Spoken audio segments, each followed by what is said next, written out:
Ngayong hapon, concert producer, may kakaibang gig. Mga biktima raw niya, kumanta na. Nagpunta na kami sa management ng mga artists. Wala pala siyang down payment na ginawa. Wannabe online ads ng bubudol ng mga legit buyer? Nanonood lang naman ako ng mga videos. May lumabas na ad sa akin, yung dashcam. Ang look very legit. Ibinayad na pera sa online promo, diretso pala sa bulsa ng manloloko. Hindi po ako makatulog ng ilang araw kasi hindi po akin yung pera.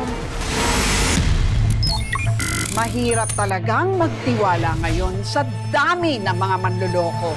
Kaya mag-ingat sa mga mapang-abuso. Mag-ingat sa mga maruming maglaro. Dapat laging budol alert.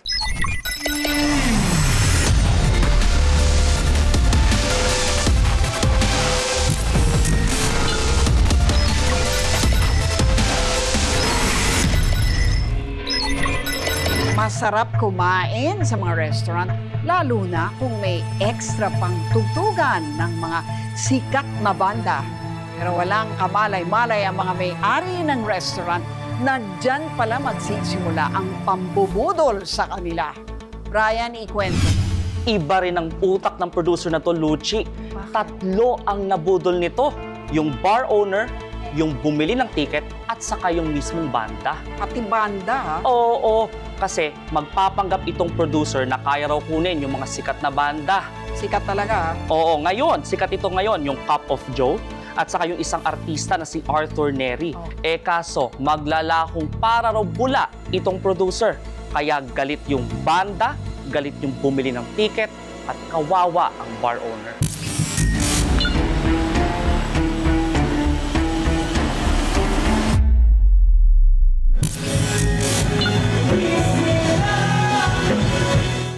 Tugtugan, kantsawan, at halakhakan. Yan ang halos gabi-gabing eksena sa Silim Bar and Kitchen sa Calamba, Laguna. May mga dumarayo pa nga mula sa malalayong lugar. Mapanood lang ang ilan sa mga paborito nilang banda.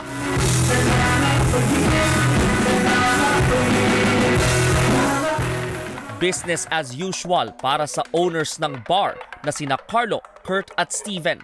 Maswerte pa nga, lalo't kaliwat ka ng gigs pa ang nakalinya sa mga susunod na buwan. Nung nakita namin na parang nakakapagdala kami ng mga big bands, so parang maganda for Calamba na may bar na kayang magdala ng mga sikat na banda. Pero parang biglang nawala sa tono ang lahat kamakailan. Sabi nga sa isang linya ng isang sikat na OPM song na Spolarium, dumilim ang paligid. Nagsimula ito nang makatanggap sila ng proposal mula sa nagpakilalang event producer na si Beyonce Osorio noong May 12. Sinabi ni Beyonce na napapayag niya ang OPM band na Cup of Joe na mag-gig sa Silim Bar sa June 29. Sureball na rin daw ang singer-songwriter na si Arthur Neri sa hiwalay na gig sa July 13. Well, sa amin, ano na lang siya, income generation kasi tatauhin yung event eh. So sa amin ng bar sales, ganyan na lang yung ticket. When it comes to yun nga, posting and marketing ng event, sa bar namin talaga yun. Kasi siya, hindi naman siya nagpo-promote na. Siya lang talaga yung mag-organize ng event. Supposedly, siya lang ang magbabayad sa artist. Tapos kami na yung sa operations. Ang ticket sales ay dumediretso sa sa bank niya and sa e-wallet niya. So, hindi talaga sa amin. 750 pesos ang kada ticket para sa early bird promo, habang 850 pesos ang regular price. Parang nasa tono naman ang business proposal ni Beyonce, kaya hindi na sila nagdalawang isip na kagatin ang offer. May good record naman daw si Beyonce sa kanila noon at wala namang naging problema. So paano kayong nakumbinse ni John Z na makipagtrabaho sa kanya para makuha itong dalawang performers na to? Kasi nagpa-event na siya dito 2022. Naglatag na siya ng band dito. So, kami naman, medyo at ease na. Paano yung kanyang personality? Ano ba siya? Yung pagkakakilala niyo sa kanya? Wala kaming personal interaction with him talaga eh. Actually, ako nakita ko lang siya dito nung event mismo ng Muni-Muni. Basta kami, well, usap lang kami through Viber kung paano yung making arrangement. Pero yun nga, parang medyo kilala daw yung John C. na yun sa industry eh, na nagbubook talaga ng mga bands. Dahil tiwala na, hindi na nanghingi ng anumang ID o kasunduan sina Carlo mula kay Beyonce. Wala eh, wala kaming naging ganun din talaga. Ang contract, wala rin kaming contract sa kanya kasi hindi naman talaga siya affiliated dito eh. Kumbaga, lalapit lang siya, magpapa-event. Kung kumita, kami, hope namin kumita ka. Kung hindi, meron naman kaming bar sales. Una, magandang banda yung in-offer niya eh. So kami parang, uy, magandang banda to.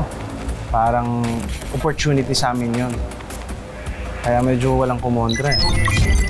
Budol alert! Kahit pa may tiwala, humingi pa rin ng kontrata at i-background check ang mga ka-business deal. Malay nyo, sintunado pala sa mga business transaction ang kausap. Kampante raw noon sina Carlo na walang magiging palya sa ticket sales at booking ng artists na parehong nakatoka kay Beyonce. Nakaramdam ba kayo ng any suspicious feeling na uy, baka manloko to ah? May ganun. Kasi medyo malaking banda at the same time. Siyempre, due diligence din naman namin talaga to check if talagang valid ang event. So what we did, parang kinounter-check namin sa management ng mga bands kung totoo ba na nakabook yung mga bandang involved. And yun nga, nakabook naman daw siya. Planchado na ang lahat. 1 linggo bago ang gig sana ng Cup of Joe noong June 29. Pero bigla raw silang nabahala nang sabihin ni Beyonce na nasa 500 katao na ang bumili ng ticket. Kailan nyo na-discover na na-scam kayo? Tumawag yung isang partner na, bro, sobrang daming table reservation, sobrang daming ticket reservation, parang kaya pa ba natin itong i-accommodate?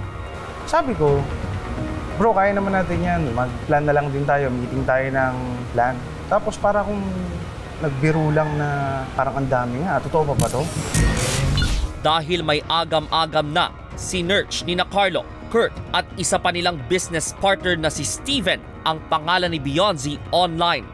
Tumawag ulit tayo sa management kung nakapagbayad na ba, parang ganon. Parang mga 1 week before ng Cup of Joe, parang nagduda rin kami ng konti kasi sobrang dami eh. So, nag-investigate din kami. Tumawag pa sa ibang kakilala. Hanggang sa may nakapagsabi nga na scammer nga yan. Parang scammer yan. So, doon na kami nag-start mag-research about. Tapos lumabas na si... Yung article sa Reddit. Article sa Reddit. Doon na nga, may mga lumabas na nga na may mga previous na na-scam na siya, ganyan. So, kami nag-worry na agad. Parang naano nga yata tayo. Naloko nga yata. Lalo pang tumindi ang hinala nila nang maalalang iba ang pagpapakilala ni Beyonce sa una nilang business deal noong 2022. Ang pagpapakilala niya sa amin is si Bjorn Carlo Osorio. Which is siya pala ay si John C. Osorio, which is kapatid niya. Nung time na nag-iisip na kami kung baka na-scam na kami, parang sinerch namin yung name niya na Bjorn Carlo. Ang lumabas sa articles ay patay na yung tao. Kapatid niya pala yun. Tapos nalaman namin doon sa mga article doon sa Reddit na John C. pala yung pangalan niya. Yung Jorn na yun yung ginagamit niya sa lahat ng accounts niya sa banks, sa e-wallets niya. Yun yung ginagamit niya sa lahat ng transaction na nangyari. Mas na-alarm kami kasi yun nga, kung talagang legit yung event, bakit gagamitin mo pa yung pangalan ng ng kapatid mo na nawala na, napatay na. Dahil tamang hinala na, tinuloy ni Carlo ang sariling investigasyon. Dito na tumambad sa kanila ang mga mas malalapang revelasyon. Till nagpunta na kami sa management nung mga artist, doon namin nalaman na ibang valid ID pala yung pinasa niya nung nag-sign sila ng contract. Ibang wala pala siyang down payment na ginawa. Paano natin tutuloy yung event?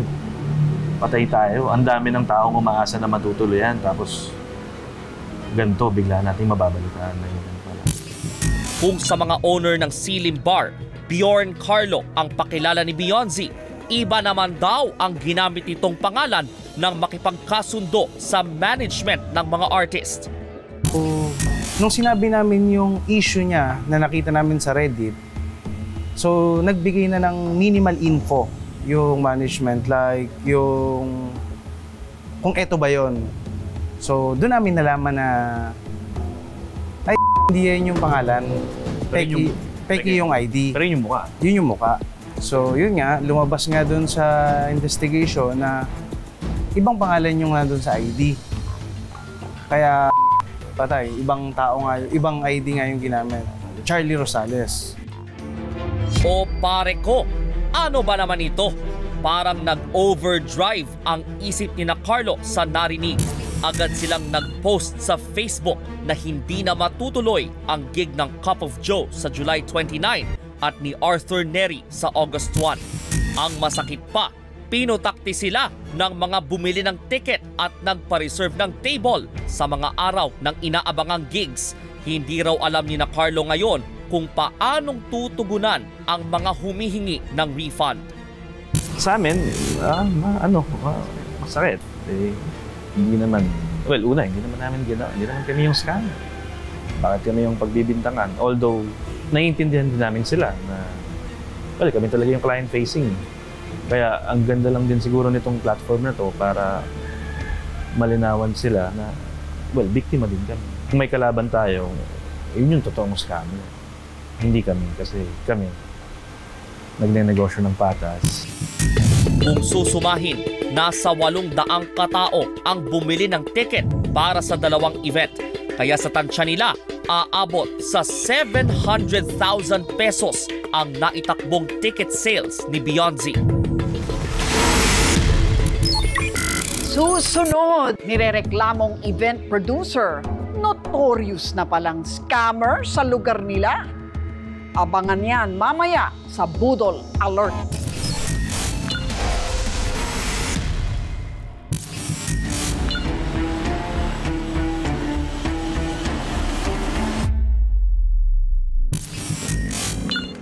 Parang bangungot ang naranasan ng mga owner ng Silim Bar and Kitchen dahil lang sa pag-oo sa misteryosong event producer kuno na si Beyonce Osorio. Kahit pa naputol na ang komunikasyon nila matapos silang i-block ng umano'y kawatan, nagbakasakali pa rin sina Carlo, Kurt at Steven na madaraan ito sa seryosong usapan. Nagpunta kami dun sa address niya noong July 1. Para makipag-usap. Kasi baka naman kaya ng settlement. Kasi nung time na yun, may isang event na hindi natuloy eh. Balak namin kausapin lang.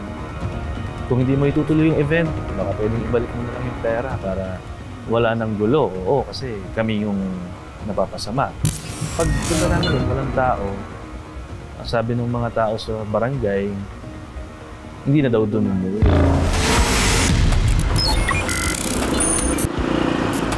At natuklasan din ni Carlo sa mga taga-barangay Hagonoy sa Taguig City kung saan residente si Beyonce na marami na palang nagreklamo rito. June 27, may dumating si Carlos tsaka si Kurt. Tapos magpapa-blatter. Sabi ko, anong case? Ano daw, scam? Sabi ko, tinanong ko sino? Sabi ko, Beyonce. Sabi ko, again? Sabi ko, pang ilang ka na? Sabi ko, pang ganon. Ngayong taon nga lang daw, pang-apat na sina Carlo na nagpabarangay kay Beyonce. Nung unang mga reklamo nga raw, dumadalo pa sa hearing ang tatay ni Beyonce. Siya pa nga raw ang nagbayad sa ilang naloko umano ng kanyang anak. Kaya yung time po na yun, last June 27, is pinuntahan namin yung bahay uli nung ni Beyonce. Eh yun nga, wala nang humarap. Wala nang, kahit yung tatay hindi na rin nagpakita. Pinuntahan din ng staff namin ang address ni Beyonce noong July 15. Pero tanging mga tahol ng aso ang sumalubong sa amin. Bahagyaring nakabukas ang pinto pero walang lumabas sa pagkatok namin. Hindi namin alam kung pinagtatakpan ba ng tatay o ano. Siyempre, tatay yun eh. Sa pagtatanong-tanong pa ng aming staff nung araw ding yon, natuntun namin ang tatay ni Beyonce na si Boying. Tumanggi siyang magbigay ng pahayag sa kamera pero hinayaan niya kaming kumuha ng videos. Kwento ni Tatay Boying, ilang buwan na umanong hindi umuuwi sa kanila ang bunsong anak na si Beyonce. Wala rin umano siyang alam sa mga bagong paratang laban sa anak niya. Pero ang higit na ikinagulat niya nang malamang ginamit ni Beyonce ang pangalan ng namayapa ng anak na si Bjorn para makapanloko ng tao. Totoo pala ang nakitang impormasyon ni Carlo online tungkol sa pagpanaw ng kuya ni Beyonce na si Bjorn Carlo Osorio noong December 2021. Sinamahan mismo ni Tatay Boying ang staff namin na bisitahin ang puntod ng kanyang anak. Kwento niya, malapit si Beyonce sa kanyang kuya Bjorn nung nabubuhay pa ito. Napansin lang daw ni Tatay Boying na tila nalilihis ng landas ang nakababatang anak na si Beyonce mula nang mamatay ang kuya nito. Possible na trigger yung to get the history, kung ito ba ay ngayon lang o ito ba ay may konting simptoma na noon bago nang patay ang kanyang brother.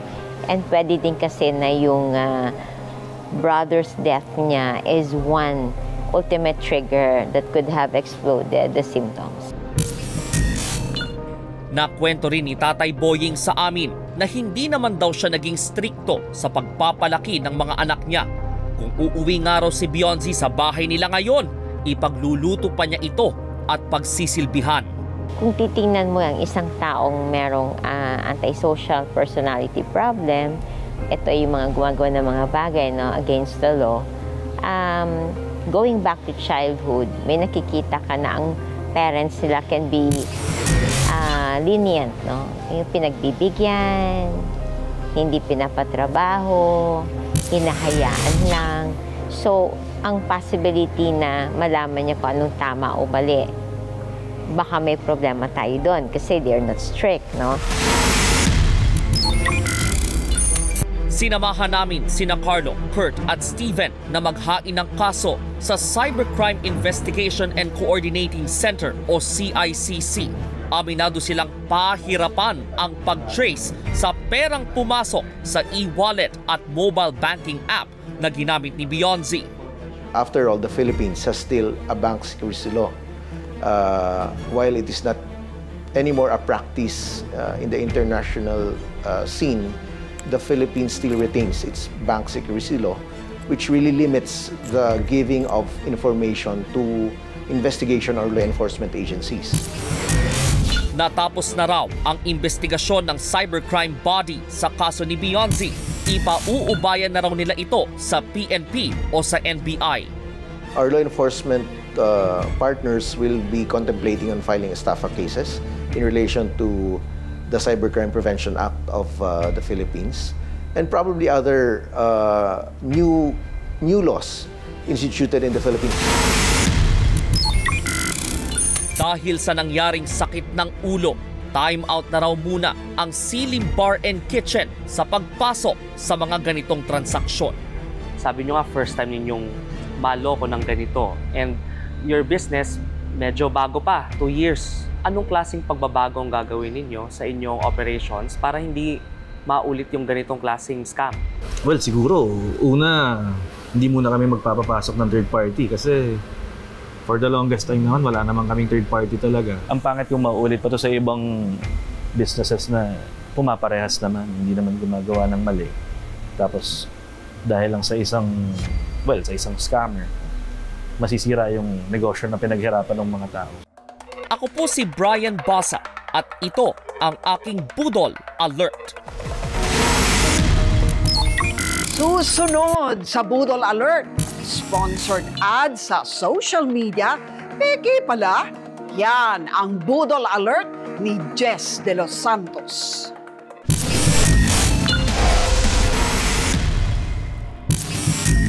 May mga tinatawag na sponsored ads sa social media. Dahil nga sponsored, akala ng marami totoong promo na malaki ang bawas sa totoong presyo ng mga gadget o produkto. Yun pala, mga mambubudol ang sponsor. Jess, paano nakakalusot yung mga yan? Kasi Lucci, pag tinignan mo halimbawa, yung ads na inilalabas nila, makikita mo ang taas ng engagement. Yun na nga Minsan libo yung nagla-like. At may Kasi nagre-reviews pa. Kaya Oo. pag tinignan mo din yung actual page, makikita mo ang daming followings. Umaabot pa nga ng 6 digits minsan yung following. Oo. Kaya ikaw makukumbinsi ka, baka legit to. Tapos, ang add-on pa doon, ang laki ng discount na makukuha mo doon sa produkto. Ay, yun ang pinaka-attraction dyan, di ba? Mura.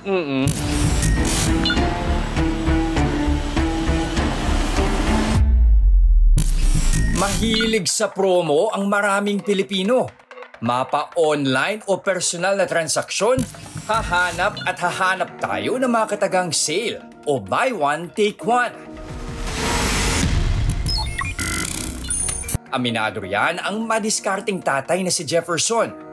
Matagal na raw naghahanap ng murang dashcam si Jeff para sa kanyang sasakyan. Bukod kasi sa pagpasok sa trabaho araw-araw, gamit niya rin ito sa negosyo nila ng kanyang misis. Mismong si Jeff na raw minsan na nagde-deliver ng mga tinda nilang pagkain. Bakit mahalaga na meron kang dashcam kapag ginagampanan mo yung role na yun, yung responsibility na yun? Masasave namin yung yung transactions din. Gamit yung own dashcam na recorded na masasave ko yung file. Parang hulog ng langit nang makakita si Jefferson online ng bagsak presyong dashcam. One time, nanonood lang naman ako ng mga videos while using social media apps. And then, may lobas na ad sa akin yung dashcam. It's look very legit. Meron siyang free na 128 gig na memory. Meron pa siyang nilagay na na parang kasama yung wall mount, kasama din siya. Tapos may libre din siyang back camera pag magre-reverse ka. So napaisip ako, kailangan to, necessity to nowadays. Naka-sale din sila. During that time nakalagay. So magkaano? $799 yung price eh. Nang i-click ang sponsored ad sa Facebook, sunod-sunod na mensahe ang natanggap ni Jeff mula sa page na dashcam recording. Ang nakalagay doon, yung how to order, yung package noon, tapos naka-arrange na siya. And then katabi na noon yung pambalot nila. Yung pambalot nila kasama yung delivery service eh. So it's look very legit talaga. Pero dahil gusto munang makasiguro, hindi agad chinek out ni Jeff ang nakitang produkto. Napapaisip din ako kung may doubt ako na tutuloy ko ba yung pagbili nito or what. Nag-inquire ako. Bakit ka may doubt? Kasi nga medyo mura siya. Kasi alam ko yung price range eh. Nagbabrowse din ako sa other platforms. Other platforms. Nakumbinsi lang daw si Jeff nang magpakita ng reviews at proof of transactions ng seller. Ano nakalagay doon? Ang nakalagay, ang ganda ng dashcam. Kumbaga, napaka-worth niya compared doon sa price. Kumbaga, very affordable. Nakalagay na customer feedback. feedback. May mga customer feedback siya. May mga rating pa na stars. Budol Alert! Huwag agad paniwalaan ang rating set review na ipinadadala ng online seller. Mas mabuting puntahan na lang kung may physical store ang nagbebenta, lalo na kung gadgets ang bibilhin. March 9 na magdesisyon si Jeff na bilhin na ang dashcam. COD o cash on delivery ang napili niyang mode of payment para raw iwas scam. Wala sa bahay si Jeff nang dumating ang kanyang delivery noong March 11. Kaya ipinasuyo niya muna ang bayad kay Mrs. Nagkasundo kayo? Sabi ko, pag may dumating dyan, i-inspect mo muna before mo receive it. Nung dumating yung item, so doubt siya kasi iba yung pagkakapackage. Pinabuksan namin sa rider, tapos binidyo din ng Mrs. ko eh. Tapos yun nga, nakita namin, yung in-order namin, ang laman, shoe wipes. Shoe wipes? Yes. Layo shoe wipes na ang cost niya lang is mga 5 pesos lang siya sa mga shopping apps eh. Nag-usap na lang sila na riders, sa kanila daw i-charge yun kapag gano'n. Hindi, sinabi ko na lang sa Mrs. Presley, hayaan mo na lang. Sabi ko, wala tayong magagawa. Imbis na makamenos, lalo pang napagastos. Dismayado rin tuloy ang Mrs. ni Jeff. Nagalit din siya sa akin kasi nga daw, hindi ko background check mismo yung page ng seller. Then sabi niya, it looks really scam nga daw. Hindi na raw naireklamo ni Jeff ang dumating na item. Bukod kasi sa binlock na siya sa messaging app, peke pala ang binigay na contact number ng budol na seller. Pag ganun inisip mo, parang 800 sa paningin ng iba, parang it's an amount na madaling i-let go. Ganun din may mindset mo. Ang hirap din kumita ng pera. Yung 800, magkano minimum? 620, 650. So, it's more than parang 8 hours, mga 12 hours mong pinagpaguran yon. Medyo masakit pa din para sa atin. Tulad ni Jeff, sa isang sponsored ad din na enganyong bumili ng gadget ang single mom at online language teacher na si alias Rose. Matagal na raw niyang gustong palitan ang luma niyang laptop na tumagal sa kanya ng higit 10 taon. Kahit pa nga second hand, papatosin daw ni Rose basta't parehong brand. Ang nagastos ko kasi dun sa 2011 kong laptop, more than 100,000. Talagang ininvest ko siya kasi nga, yun yung lifeline ng trabaho ko. Lahat ng mga e-work ngayon, ginagawa ko na noon pa. Yun nga lang, kapos pa si Rose sa budget sa ngayon. Naghanap po ako ng mahihiraman. Kasi kumpante po ako na mababayaran ko po yun dahil nga may trabaho naman po ako tsaka may pending po akong project. June 29 nang matisod ni Rose ang isang online shop na nagbebenta ng gusto niyang laptop. Napindot ko lang po yung isang ad ng merong nagbebenta ng laptop. Tapos biglang nag-pop up yung messenger na ang daming mga promos. Yung gusto kong laptop, nakalagay one last stock available. Mabilis pa sa alas 4 nag-reply ang seller na Switch Apple Store. Lalo raw na engganyo si Rose nang malamang may kasamang smartwatch at ibang freebies, oras na mag-order siya ng laptop. Bakit po kayo mura? Sabi ko. Sabi niya, diretso kami sa supplier mismo sa ibang bansa. Mahigit 100,000 pesos ang inaasahang presyo ni Rose para sa gusto niyang dekalidad na laptop. Pero 70,000 pesos lang daw ang benta rito ng Switch Apple Store. Magdaragdag lang daw siya ng kaunti sa budget niya sana para sa second-hand laptop, magkakaroon na siya ng brand new. Pero before po ako nung nagbayad, chinek ko po yung page. May 300,000 plus followers. Tapos tinignan ko yung mga post. Meron siyang shop. Nag-post pa sila nung mga transactions nila. Nag-post pa sila nang nag-deliver na sila, naka-deliver na sila with the riders, mga mukha ng mga riders nila.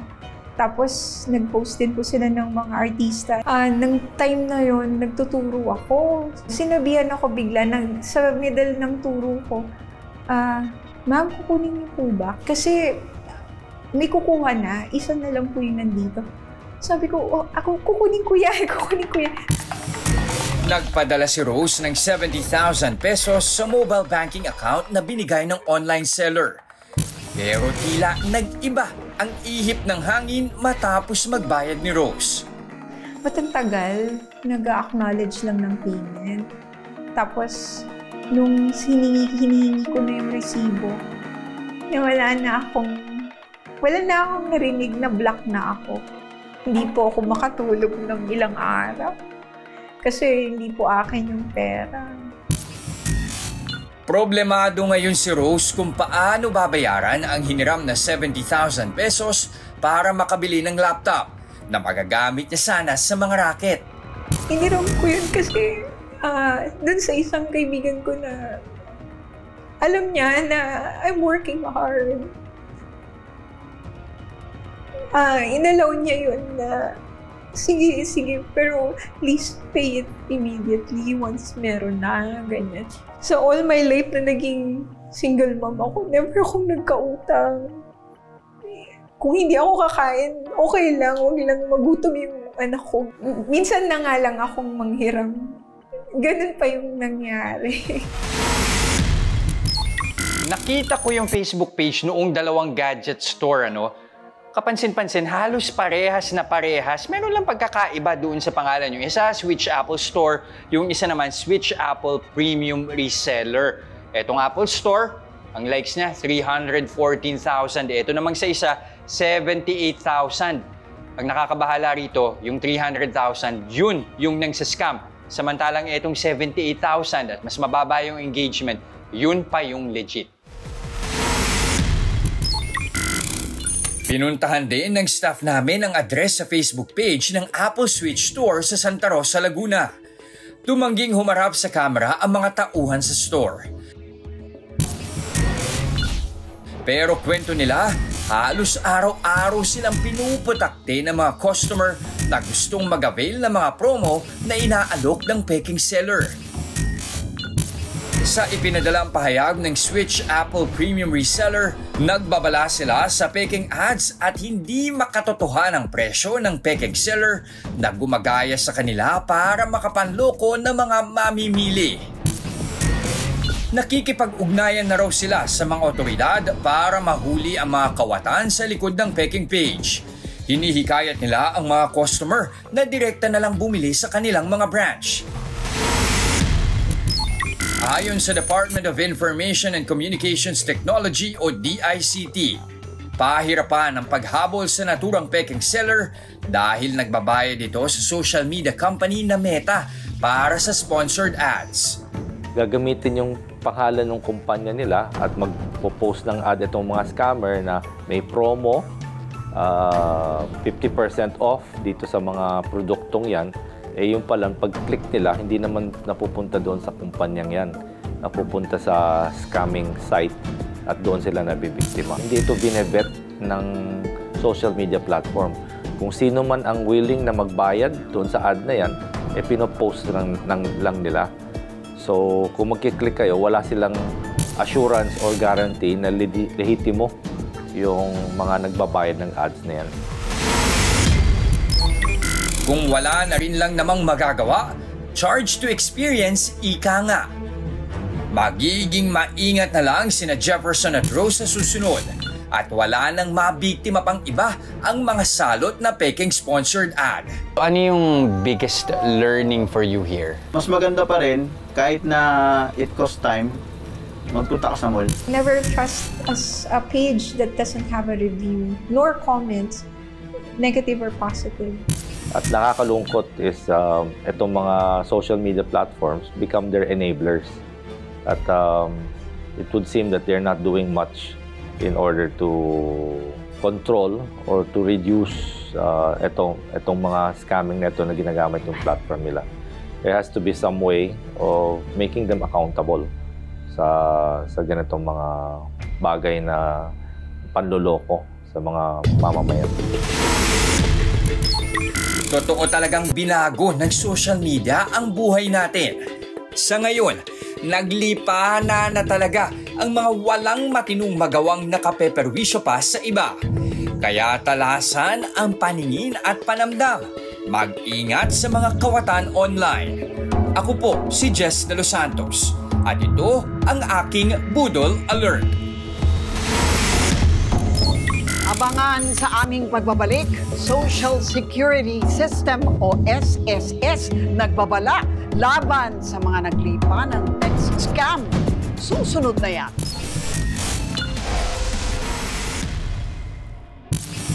Extra Budol Alert! May natanggap ba kayong text message galing sa SSS o Social Security System? Pero ang kaduda-duda, ang numerong ginamit, text scam yan. Nagbabala ang SSS sa mga kumakalat na text message na naglalaman ng paraan sa pagkuha ng benepisyo o di naman kaya late na pagbabayad ng kontribusyon, pati SSS registration. Huwag i-click ang mga mensahe dahil fake text alerts ang mga yan. Dadalhin ka ng link na yan sa mga phishing site na kumukuha ng personal details ng online SSS account mo. Kapag nakuha na ng mambubudol ang mga mahalagang impormasyon, ayun, pwede nang mag-access para mag-apply para sa SSS loan o pagkuha ng iba pang mga benepisyo. Paano makita ang peke sa legit? Una, tiyakin na galing ang mensahe sa SSS. SSS ang dapat na lumabas sa screen. Kung galing yan sa mga hindi kilalang cellphone number, mambubudol yan. Ito naman ang website ng SSS. Kung iba ang link, ignore very quick dahil budol red flag din yan. Mag-file ng report sa email address na ito kung nakatanggap kayo ng ganitong text. Nakikipagtulungan na ang SSS sa mga sangay ng pamahalaan para malabanan ang mga fake text scam na yan. Sana nga umubra ang powers nila para last na nila yan. Hanggang sa susunod na linggo, ako po si Lucy Cruz Valdez. Tandaan, maging alerto, huwag magpabudol.